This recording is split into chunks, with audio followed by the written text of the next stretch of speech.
Hey everybody, I'm Rick Beato. I'm Rhett Scholl. Today's episode, we're going to talk about the 20 greatest drum sounds of all time. We start with little John Bonham. So this is the drums from Whole Lotta Love. Let's check it out.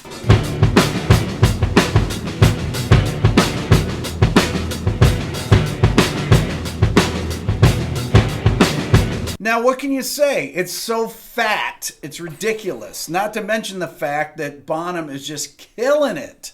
Man, that kick sound, it's huge. Play it again. Oh, yes. All those grace notes kind of just keep propelling the groove forward. And it's cool with that track in particular because you can still kind of hear the guitar bleeding through a little bit, but it really shows you exactly how well that guitar part fits in Bonham's drum part. One of the reasons I didn't choose When the Levee Breaks is that we figured let's take one Zeppelin song, and I thought it's not just the two room mics with echo on it, and it is echo. Yeah, we had to limit it to one Zeppelin song, or else we would have probably spent this whole episode. We would have been just doing Zeppelin. Yeah. Our next drum sound is from Audioslave. It's Brad Wilk playing, and it's from their debut record. This is Like a Stone.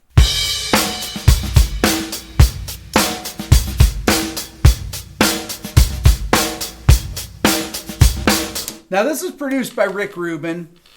It has elements of Zeppelin. It doesn't have that kind of really big kick because it's not tuned in the same way. It's not that, it doesn't have that push forward sound, but it's got that real natural room sound. It's got a great ring on the snare, and it's really fat. All the drum sounds on that record are great. Gasoline kills it. Yeah, this drum sound is a lot more focused overall, especially in the kick and snare, but it had, like you said, it's one of my favorite things about a lot of these drum sounds is they're mixed in a way where it feels like you're standing in the room in front of the drum kit listening to the actual take. Now, if I actually put the bass in with the drums, and you hear it.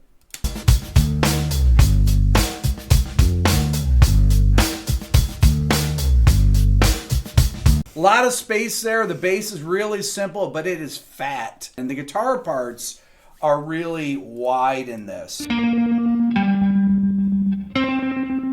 Great stereo effect on the guitars. That's also really good arranging by everyone in the band, like finding their lane and staying in it, you know? And the busiest thing that's going on here is the drum part, and everybody's playing around that. Our next drum track is from the song Kid Charlemagne, which was off the Royal Scam album by Steely Dan. And the drummer is Bernard Purdie. One of my favorite drummers of all time. Check it out.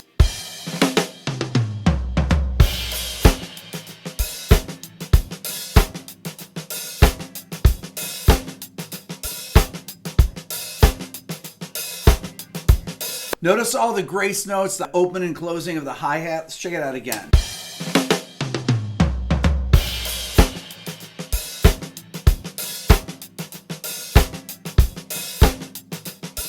Man, he's really hanging back, too. Way back. Way back. I mean, like, here's the beat, here's Bernard, just way behind it. That's, again, man, that's that thing you can't replace with a drum machine or programming and Logic is that feel.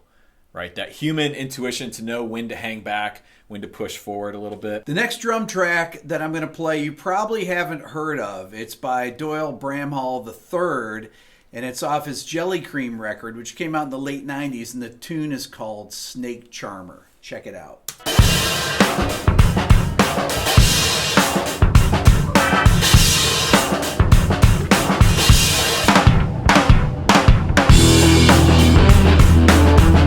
I mean, that's just ridiculous. That's mixed by Chad Blake, who is one of my favorite mixers. Same. He just has a way with drum sounds, man. Okay, our next track is from the Blood Sugar Sex Magic record by the Red Hot Chili Peppers. It was produced by Rick Rubin, but it was engineered and mixed by Brendan O'Brien. Chad Smith playing drums. Check it out. This is Suck My Kiss.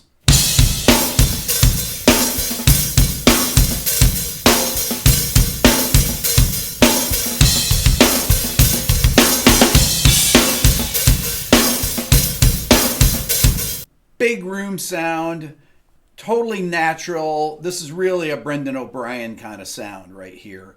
This is the entire record has an incredibly consistent drum sound. Yeah, in fact, when we were preparing for this video, we listened to a lot of Brendan O'Brien mixes, and he's got an incredibly consistent drum sound, especially with the snare. The snare in this one really sticks out to me. It's got a great tone. The ring, it sustains for just the right amount of time. I mean, they use a lot of high pitch. They use a lot of piccolos or high pitched snares during the grunge era, and they really cut through and have a lot of power. And I think they make the room mics react a lot, and that's what gives it its sound. Our next drum track, we're reaching back to the 80s. It's from the Synchronicity album by The Police. It's Stewart Copeland on the drums, and the song is Synchronicity 2. Let's check it out.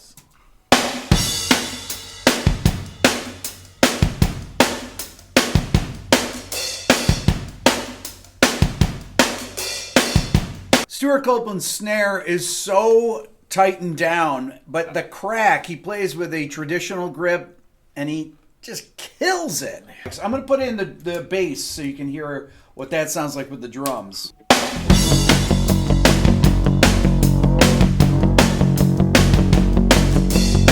The room sound on the kick drum and that just fat bass sounds so good together. That's a grown man groove right there. That's what that is. Just straight ahead. You don't need anything else other than that. All right, so this next track is one that I told Rick had to be on. This is Steve Jordan playing with John Mayer on the Continuum record. This is a song called Vultures.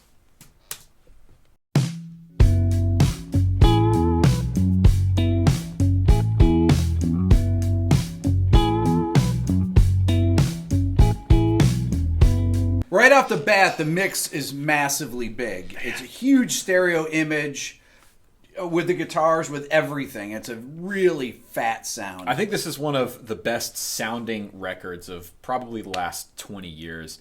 That snare sound is without a doubt one of my favorite snares of all time that I've ever heard. And this also goes under the grown man groove category because Steve Jordan, in my mind, is one of the greatest drummers alive today. This song, to me, Steve Jordan, Pino Palladino on bass. Is there a better rhythm section out there today? I mean, maybe, but this groove, it's just so simple. It's a lesson in pocket playing. That's one of the things about John's playing that I've talked about in other videos, is that his time feel is incredibly good. Yeah. Our next song is one of the most iconic drum sounds of all time, and it really created an entire generation of people trying to copy this. You'll know it when you hear it.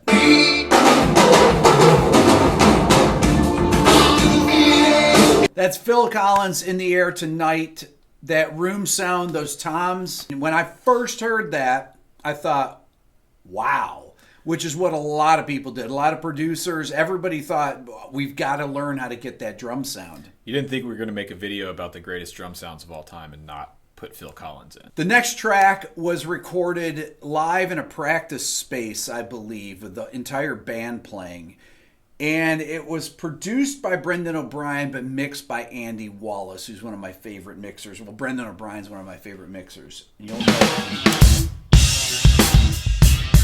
Yeah. We're gonna turn the bass up on this one.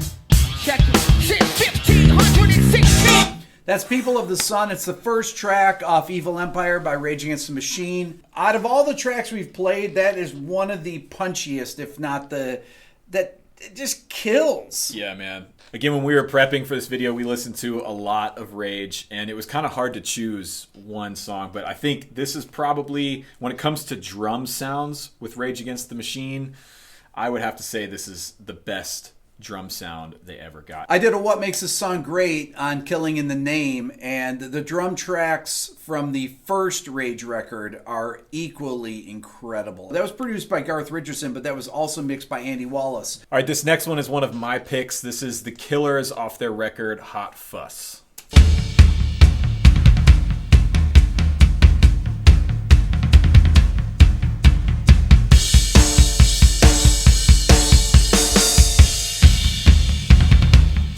One of the things about this drum sound, I love the ringy snare on it. Yeah. The floor tom sounds incredibly good. It's really well tuned and it's perfectly balanced. Yeah. Again, that snare sound cuts through the mix. We like ringy snares. Yeah, we do. A band that I never talk about, which is actually weird because I love the band, is U2. And they have some of the most signature drum parts of any band I can think of. Larry Mullen Jr. is an absolutely outstanding drummer. He has incredibly good time. And he creates these signature parts. If you think of Sunday Bloody Sunday, Pride, which is In the Name of Love, or this.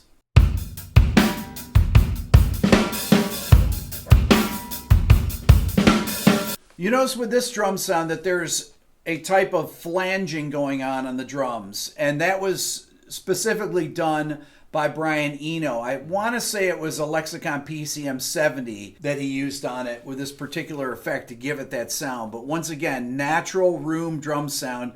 Open drums, not dead, and never go out of style. That's why Zeppelin drum sounds still sound good. Yeah. A lot of the 70s sounds, I like, they sound retro now. Yeah. But a lot of the times in the 80s and the 90s, they sounded very dated. They're really dead. Think of Hotel California. Yeah. Those kind of drum sounds like that. It had no bottom heads on. Dead sounds. But this always sounds fresh. This is probably my favorite U2 song, and most of that is because of the groove and the drum sound. If you think about this song, it's really heavy. I think the subject matter is really heavy. The guitar parts are really heavy. And that feel, most of it for me, comes from this drum groove. Another song known for its massive drum sounds is the tune Stargasm by Mastodon. I just did a what makes this song great about it, and I love the drum sounds to this. Let's check them out.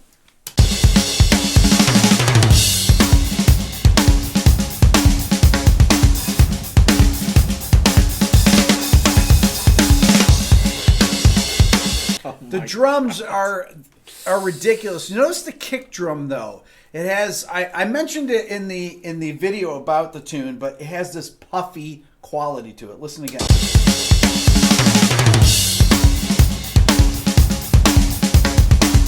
The whole thing is like a ball of sound, is a ball of power. But it's still cutting through. Like there's still definition to it, which, you know, a lot of times in heavier music, heavier genres, the kick is really bright. You hear a lot of the attack to get the kick to cut through. But this is kind of a nice balance between round and full, but with some attack on top of it. And the snare has beautiful tone. The tom fills are amazing.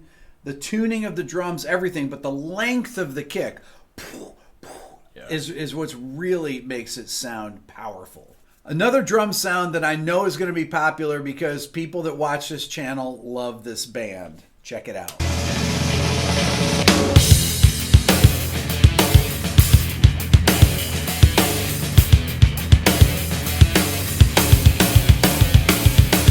That's Tool, Parabola, and the thing about this that I really like is not just Danny Carey's drumming, which I love. I love the punchiness of the kick. It's just the opposite of Stargasm. Stargasm has a lot of length. This has just that smack. It just hits you, and the snare is just killing it.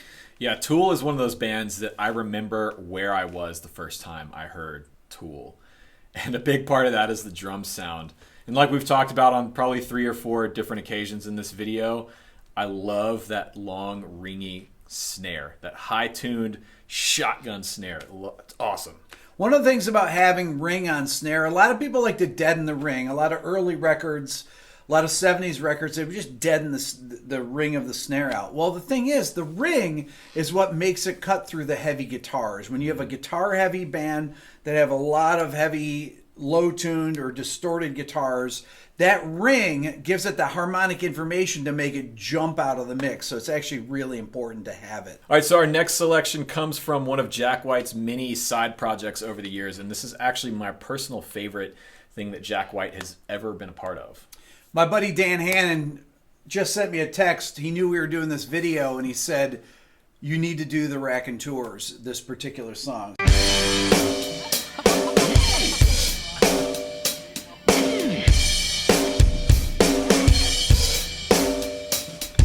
A lot of length on the kick, really ringy snare, incredibly forward drum sound. When I say forward, I mean it's just jumps out of the speakers. A lot of overheads too, a lot of really compressed overheads. You can actually hear the compression and the cymbals after the snare hits. The compressor's kind of opening back up. I'm sure it was tracked on tape, and it sounds like it has a lot of tape compression on it, which would give it that sound. Yeah, knowing Jack White, it was probably tracked all analog, all on tape. The next drum track comes from one of the biggest records of the 90s. When I say biggest, I mean one of the biggest sounding also. It's from Super Unknown, and it's...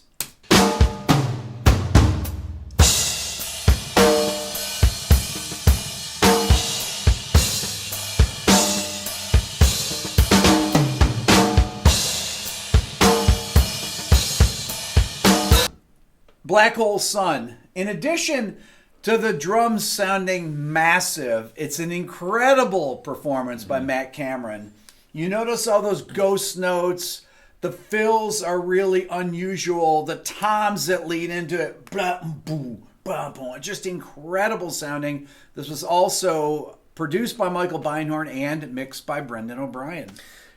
Nothing here is overplayed. Like that fill that we just played, it's perfect. There's a lot of space. This is kind of a slower tempo than what we've been choosing so far in this video. So a lot of times drummers will, I guess, want to fill up the space and overplay something. These are actually hard tempos to play, these mid-tempo rock songs like this. It's hard to play it and not rush. I mean, this is really in the pocket, and it's one of Matt Cameron's best drum tracks. Our next drum sound comes from an unlikely drummer to be on this list. It's Charlie Watts from the Rolling Stones. This is from Honky Tonk Woman. Check it out.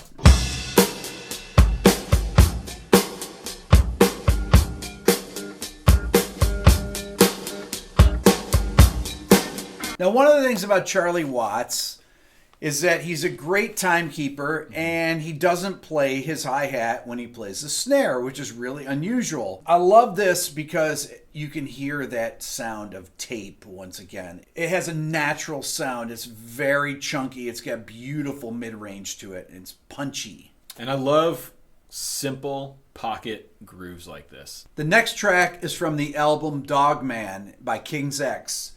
And this record has not only incredible drum sounds, it's just an incredible sounding record all around. It was produced and mixed by Brendan O'Brien. I know it gets boring after a while that Brendan made such great records all the time. I think it's the best sounding King's X record, even though Gretchen Goes to Nebraska is a great record. But this record is just unusually good sounding. And this tune, Black the Sky, check it out.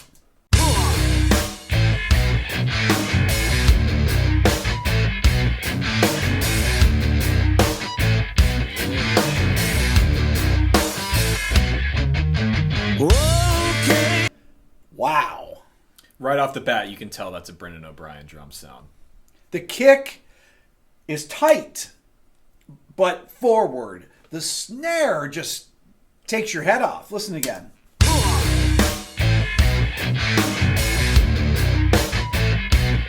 Phenomenal. That hi-hat is really forward in the mix too, especially on that closing featured as part of the groove. All right, so this next track comes from one of my favorite bands of all time. This was my favorite record of 2015. It's produced by Blake Mills, which we were just talking about Brendan O'Brien having a distinct drum sound. Blake Mills is another one of those producers that has a really distinct drum sound. His drums sound really organic and really unique. This is Alabama Shakes. Check out the bottom end of the mix. I knew where hang outside the window, beautiful and strange. I love the dynamics in the track. The kick has so many dynamics to it. You got the ghost notes on the snare. It's just a really incredibly well played track. And it's really, that snare sound is really dark, really unique. That kick sound is very woolly, kind of woofy, and it's almost like there's two kicks going on simultaneously. It's a really awesome, unique, sort of modern sound that I'm really into. This record actually has a lot of unusual sounds, I think, that are really fresh, organic. A lot of times the bottom end sounds like it's almost out of control on some of the tracks. The next drum track is from Los Lobos' record Colossal Head. Colossal Head. It's the first track, I believe, isn't it? Yeah, it's called Revolution. This is also mixed by Chad Blake, but check out how fat it is. Listen.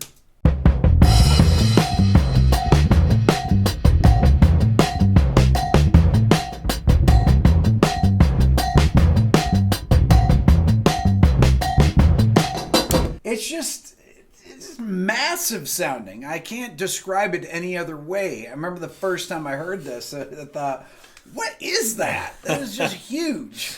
Yeah, this is, if this doesn't make you want to just gooseneck along with this beat, I don't know what's wrong with you. Okay, I promised to do another Alice in Chains, What Makes This Song Great. But until I do that, this will have to suffice. This is the drum track to Wood. Check it out.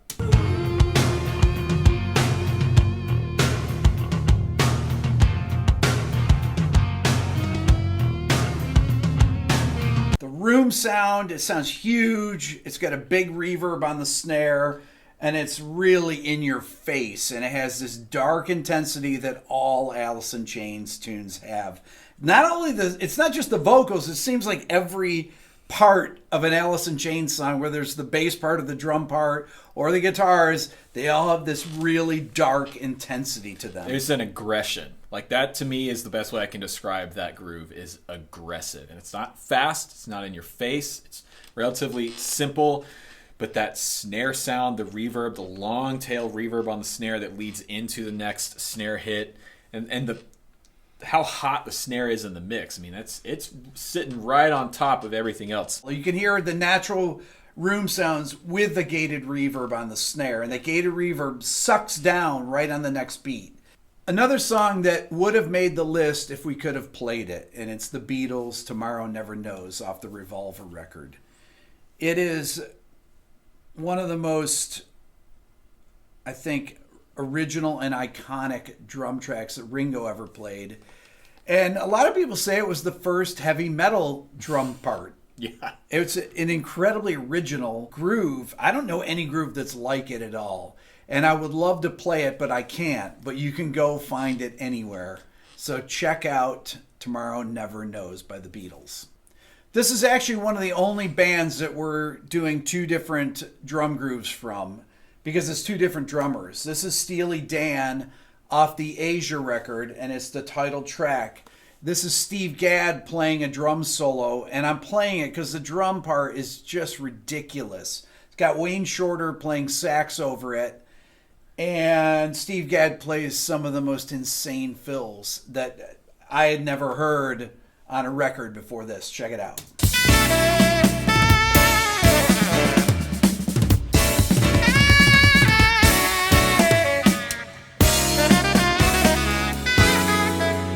There's actually two different drum solos. That was just part of the first drum solo. I'll play you part of the second one.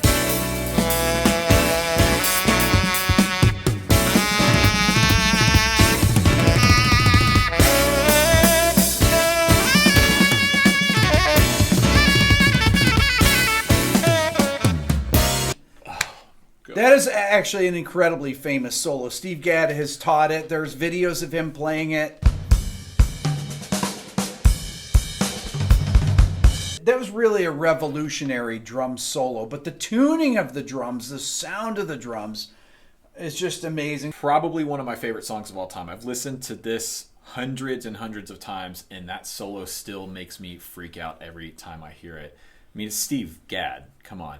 But the other thing... From my hometown, from Rochester, New York. There you go. This was 1977 when this was released. Kind of the height of what I consider to be a lot of really dated drum sounds. Like dead drum sound. Dead drum sounds.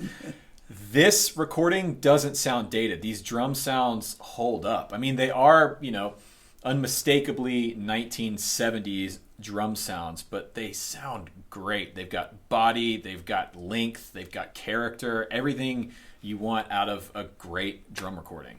If we're going to play Steve Gadd and his drum solo, then we have to play Jeff Porcaro.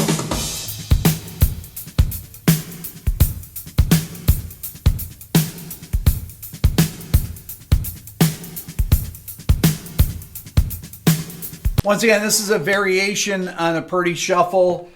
The ghost notes are ridiculous. It has a huge, huge reverb on it, but This was just one of the most iconic drum grooves of all time. Yeah, this is kind of an example of not the greatest sounding drum recording of all time, but that performance, man. And this list wouldn't be complete without having a Dave Grohl drum part. This is Nirvana's Heart-Shaped Box. It was recorded by Steve Albini, and it has a great natural fat sound. Check it out.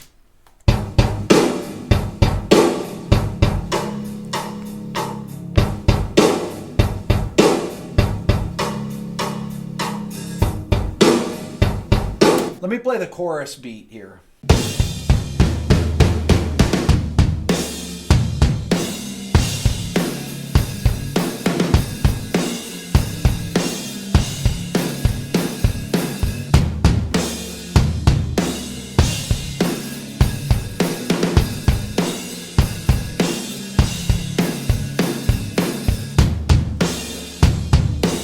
Huge. Those toms, everything. And the snare actually is not very bright here. No. And I think that's a good thing. I think if it was a super bright, ringy snare, it would kind of feel out of place here. Everything fits where it should, because Steve Albini is a master in my mind. But those toms, man, when they hit, it's just like an explosion. It's so massive. It's a great sounding room there too. That just makes the track. I believe that this was actually mixed by Scott Litt. This track, this and All Apologies, the two singles were mixed by Scott Litt. And I'm just a huge fan of this drum sound. I love this. Even though I like the songs, I like the songs on this record too. I'm a huge Nirvana fan. Everybody who watches this channel knows that. I like all Nirvana.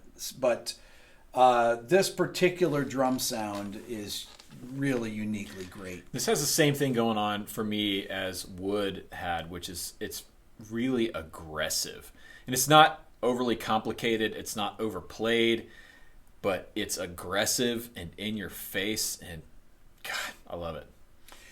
Let us know your comments. If we left out some, which I'm sure that we did, we probably left out your favorite drum part, and we're going to hear all about it in the comments. Remember to subscribe here to My Everything Music YouTube channel and subscribe to Rhett's channel. What is your channel, Rhett? Rhett Schull. Okay, so it's the next morning. Rhett's gone.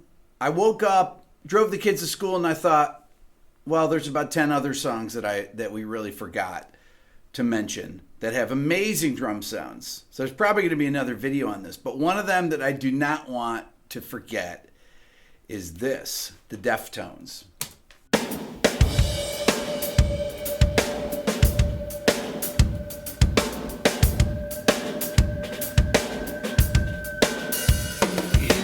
That is the tune Digital Bath off White Pony.